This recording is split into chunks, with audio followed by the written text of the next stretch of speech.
दास जी एक बार फिर से हमारे साथ जुड़ चुके हैं। गौरांग दास जी, कैसा महसूस कर रहे हैं, क्योंकि देखिए विवाद खत्म हो गया और एक बार फिर से प्रेम का ही संदेश दिया गया है। जी राधे राधे।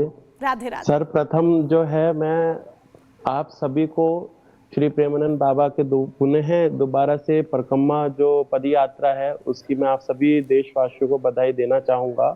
देखिए ये भी एक हमारी किशोरी जी की ही लीला है जो मैं मेरे हिसाब से आपको बताऊं कि जब आज से 500 वर्ष पहले श्री चैतन्य महाप्रभु जी भी संकीर्तन करते हुए मार्ग में निकलते थे तो कई लोग उनका विरोध भी करते थे और विरोध के साथ साथ जब वह आगे बढ़े और आगे बढ़ के उन्होंने देखा कि हरि नाम संकीर्तन में, राधा नाम संकीर्तन में या प्रभु के नाम में कितना आनंद है और कितनी शक्ति है, तो ये भी एक लीला है कि जो लोग अभी भी मार्ग से भटके हुए हैं या जो लोग धाम की जो पवित्रता को नहीं समझ पा रहे हैं या फिर जो अभी भी श्री भगवान से दूर है इस कली काल में, क्योंकि कली केवल नाम आधारा, क्योंकि कलयुग में केवल नाम ही है जो सर्वश्रेष्ठ है।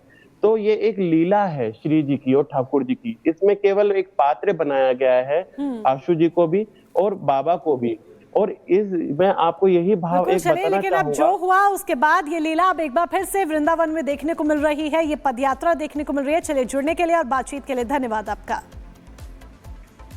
और चलिए अब आगे बढ़ते हैं और बात दिल्ली की करेंगे, क्योंकि दिल्ली में संसदीय दल की बैठक खत्म हो चुकी है।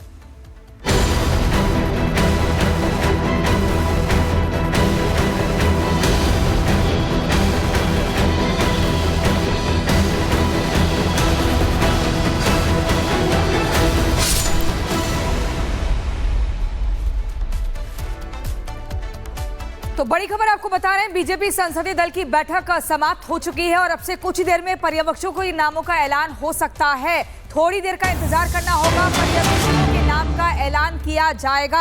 आपको बता दें कई नामों को लेकर लगातार कयास लगाए जा रहे हैं कि आखिर इसके सिर पर, इस व्यक्ति के सिर पर सीएम का सेहरा सज सकता है। लेकिन हम ग्राउंड जीरो पर भी हमारी एक बड़ी टीम मौजूद है। अनामिका सिंघाली हमारे साथ जी, अनामिका लगातार हमारे साथ बनी हुई है ग्राउंड जीरो से। अनामिका, संसदीय दल की बैठक खत्म हो चुकी है, अब से कुछ ही देर में पर्यवेक्षकों के नाम का ऐलान हो सकता है। और आज दिन भर क्या कुछ होगा, क्योंकि शाम को फाइनल वो वक्त होगा जब मुख्यमंत्री के नाम पर मोहर लगेगी। और देखिए 2 बजने जा रहा है और इसके पहले जो पार्लियामेंट्री बोर्ड की मीटिंग है वो खत्म हो गई है। पार्लियामेंट्री बोर्ड की मीटिंग खत्म होने के बाद कुछ ही देर में जो पर्यवेक्षक हैं उनके नाम का ऐलान कर दिया जाएगा। हालांकि हमने बीते कुछ सालों में देखा है जिस तरीके से अलग अलग राज्यों में हमने सरकारों का चयन देखा है, सरकार बनते देखा है, तो जिसमें ऑब्जर्वर होते हैं वो दूसरे स्टेट के होते हैं, एक दूसरे स्टेट के होते हैं और एक उसी स्टेट के होते हैं। तो अभी जब ऑब्जर्वर के नाम सामने आएंगे तो समझ में आएगा कि इस बार दिल्ली में सरकार के चयन को लेकर, मुख्यमंत्री के नाम के ऐलान को लेकर के ऑब्जर्वर कौन कौन बनाया गया है। हालांकि मेरी मौजूदगी बीजेपी दफ्तर पर है, गेट के बाहर है, क्योंकि अब धीरे धीरे जो पूरा का पूरा कैंपस उसको खाली करवाया जा रहा है। लेकिन तस्वीर में दिखा दूं एक बार आपको अंदर की, ये देखिए लगभग यहाँ पे जो हलचल है वो बढ़ी हुई है और रंग रोगन के साथ, साफ सफाई, साथ सज्जा के साथ इंतजार है कि अब जैसे जैसे वक्त आगे बढ़ेगा, हालांकि अभी 2 बज रहा है, लेकिन 3 बजे के बाद जो विधायक है उनके आने का सिलसिला शुरू हो जाएगा। कुछ सांसद जरूर पहुंचे हैं यहाँ पे अंदर, जो लोग इस भूमिका में है कि शपथ ग्रहण की तैयारियां देखनी है, देखरेख करनी है, वो लोग अंदर पहुंचे हुए हैं। मिल मुलाकातों का दौर चल रहा है, लेकिन विधायकों के पहुंचने का सिलसिला 3 बजे के बाद शुरू होगा। 48 विधायक हैं जो एक एक करके पहुंचेंगे। इसके बाद पर्यवेक्षक जो है जिनके नाम कुछ देर में सामने आने वाले हैं वो भी यहां पहुंचेंगे।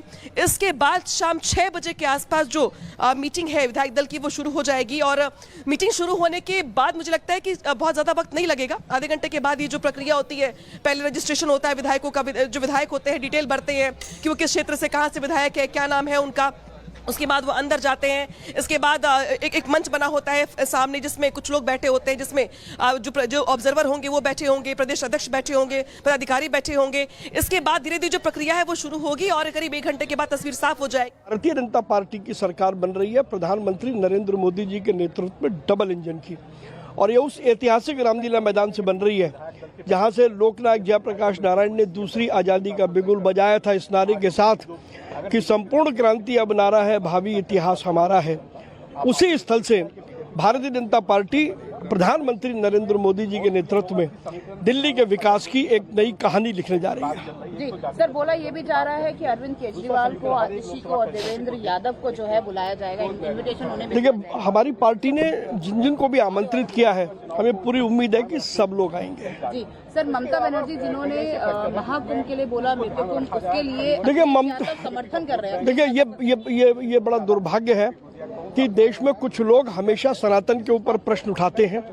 ममता बनर्जी ने जिन शब्दों का इस्तेमाल किया वो बेहद शर्मनाक है, और अब अखिलेश यादव भी उनकी भाषा बोल रहे हैं, तो चोर चोर मौसेरे भाई वाली जो कहावत है। तो दिल्ली में मुख्यमंत्री के शपथ ग्रहण को लेकर आमंत्रण का दौर चल रहा है। जो अलग अलग राज्यों के मुख्यमंत्री हैं उनको निमंत्रण भेजा जा रहा है, वीवीआईपीज जो है उनको आमंत्रित किया जा रहा है। इस बीच बड़ी खबर ये कि 20 राज्यों के मुख्यमंत्री शपथ ग्रहण में शामिल होंगे। 20 राज्यों के मुख्यमंत्री जो होंगे वो यहाँ पर शपथ ग्रहण कार्यक्रम में शामिल होंगे।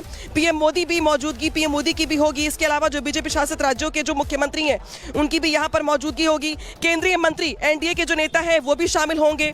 12 से ज्यादा उद्योगपति समारोह में मौजूद रहेंगे। मुकेश अंबानी, गौतम अडानी भी शामिल होंगे। 50 से ज्यादा जो फिल्मी हस्तियां हैं वो भी दिल्ली में शपथ ग्रहण कार्यक्रम में शामिल होंगी। बाबा रामदेव, बाबा बागेश्वर, स्वामी चिदानंद भी इस कार्यक्रम में शामिल होंगे। लाडली बहनों को भी शपथ ग्रहण समारोह में बुलाया गया है।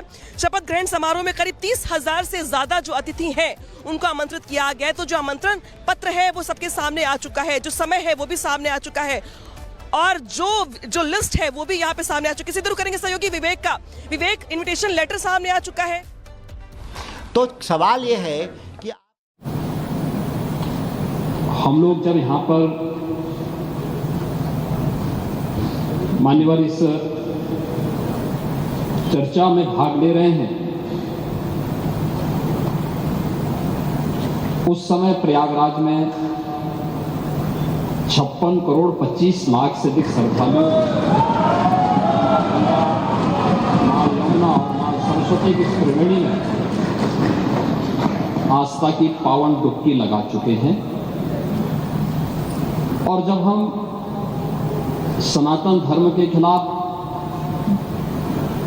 मां गंगा के खिलाफ, भारत की आस्था के खिलाफ या महाकुंभ के खिलाफ कोई भी अनर्गल प्रलाप करते हैं, कोई झूठा वीडियो दिखाते हैं, तो इन 56 करोड़ लोगों की आस्था के साथ एक खिलवाड़ है, भारत की सनातन आस्था के साथ खिलवाड़ है। और मैं विनम्रता से कहूंगा, ये आयोजन किसी पार्टी विशेष का नहीं था, किसी सरकार का नहीं था। मैं तो बार बार इस बात को कहता रहा हूं कि आयोजन समाज का है, सरकार पीछे है। सरकार सहयोग के लिए अपने